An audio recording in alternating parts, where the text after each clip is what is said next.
Olá pessoal, eu sou a professora Nataliane e na aula de hoje a gente vai fazer a separação de corantes em doces comerciais.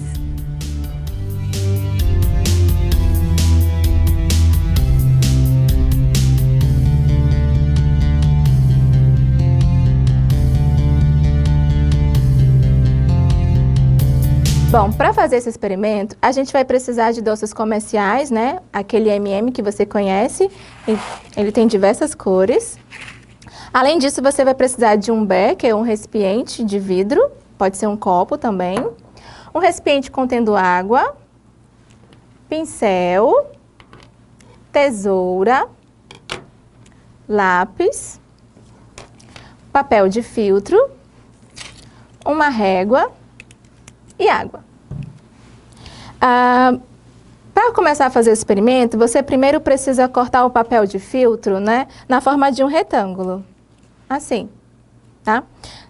Tem que levar em consideração o tamanho do recipiente que você vai colocar, tá? Então, eu cortei desse tamanho justamente para caber aqui.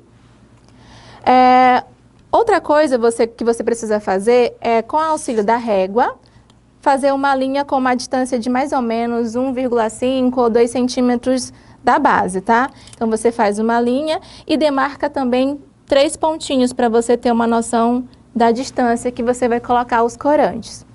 Ou melhor, aplicar os corantes no papel. É importante, na hora de aplicar o corante no papel, obedecer uma certa distância para que não haja interação de um corante para outro, com outro, melhor dizendo. E aí, como é que você vai fazer? Você vai aplicar o corante aqui nesse papel. Para isso, você utiliza o pincel, escolhe um M&M, né, de uma cor específica, estou pegando aqui o vermelho.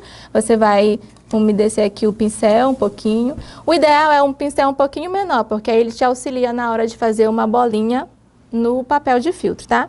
Então, você vai retirar aqui um pouquinho do corante, com cuidado. E aí, com o mesmo cuidado, você vai lá e coloca não sei se vai dar para vocês perceberem, mas você coloca lá no papel de filtro, bem no pontinho que você fez, no primeiro pontinho, certo? Ó. Ok? Aí agora você vai escolher outra cor, né? Lava o pincel. Vamos pegar aqui a cor verde, por exemplo, ou melhor, amarela. Aí você vai fazer o mesmo procedimento, tira um pouquinho do corante. E aí, esse corante você vai colocar no outro pontinho que você fez do papel. Tenta fazer deixando que as bolinhas com o corante fiquem do mesmo tamanho uma da outra, tá? E obedecendo um pouquinho a distância, tá vendo? Vamos fazer agora com outra cor. Deixa eu escolher aqui o azul. Mesma coisa, lava o pincel, ele molhado, você passa aqui no M&M.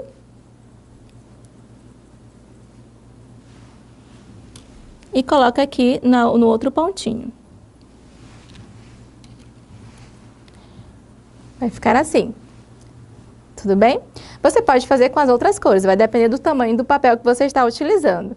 E agora, você vai colocar dentro de um becker, né? Só que esse becker você vai colocar um pouquinho de água. Tomando cuidado para que a quantidade de água aqui não atinja a linha que você fez com a grafite. Percebam que, ou melhor, com a grafite não, com o lápis. Percebam que eu utilizei um lápis para demarcar o local onde eu coloquei os corantes. Você não pode usar uma caneta, tá? Porque a tinta da caneta pode interferir no seu experimento.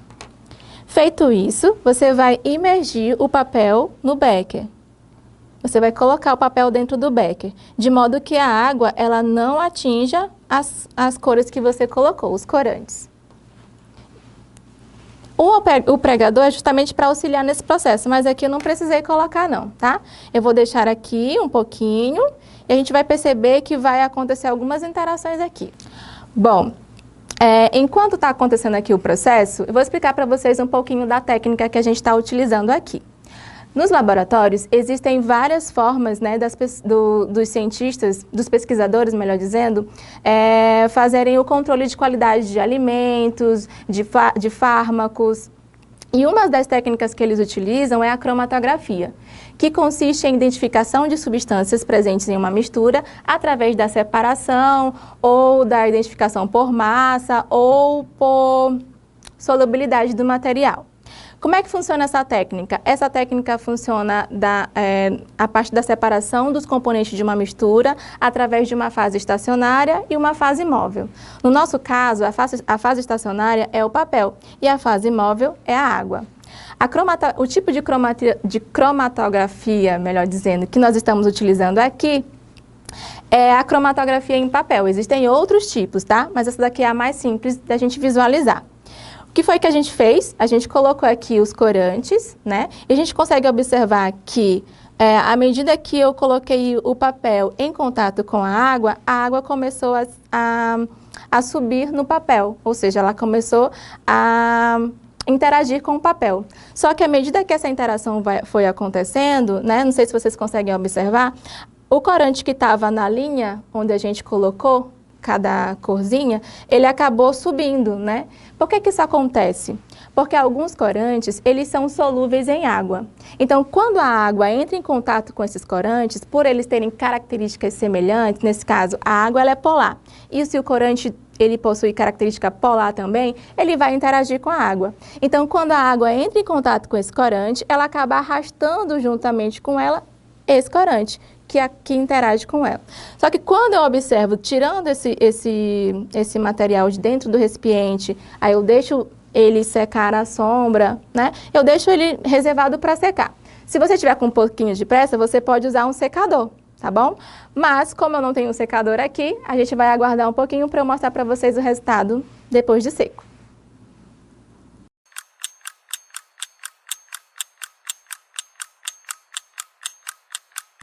Bom, depois que aquele material foi retirado do becker, eu deixei para secar um determinado tempo. Como eu falei para vocês, vocês podem utilizar um secador se vocês quiserem, tiverem mais um pouquinho de pressa de visualizar o experimento. O que a gente observa depois que o papel secou? Que os corantes que estavam aqui presentes na linha, eles acabaram sendo arrastados. Só que se você observar bem, existiu como é que eu posso dizer? Uma cor que se arrastou de uma distância maior em relação às outras. Vou demarcar aqui para vocês perceberem, tá? Ó, das 3 cores que eu utilizei, a gente consegue perceber que a azul foi a que teve o maior distanciamento da linha do ponto inicial, né? Por que que isso aconteceu? Porque, no caso, o corante utilizado para colorir essa balinha de cor azul, ele é polar. Ou seja, como ele é polar, ele tem características semelhantes à água. Então, ele faz uma interação melhor com a água. Por isso, a água consegue arrastar ele. Certo? Agora, se você levar em consideração a cor vermelha, por exemplo, observem que ela não arrastou tanto. Por que que isso aconteceu? Porque esse corante, ele não tem essa interação tão alta com a água, ele tem a interação melhor com o papel. Então, é como se ele fosse retido pelo papel, certo? O amarelo também acontece a mesma coisa. Então, a interação maior, na verdade, do corante amarelo e do corante vermelho é com o papel. Por isso que ele não arrastou tanto quanto o azul. Então, eu posso dizer que, em termos de solubilidade, o corante utilizado aqui para a coloração azul, ele tem mais afinidade com a água, por isso ele arrastou mais, enquanto que o vermelho e o amarelo têm uma afinidade menor com a água, então por isso ele ficou retido pelo papel. A interação do corante vermelho e do amarelo foi mais com o papel. Bom, esse experimento de hoje a gente pode ver como é que acontece a separação, ou melhor, a interação desses corantes alimentícios presentes nas balinhas comerciais. Espero que vocês tenham entendido e até a próxima aula.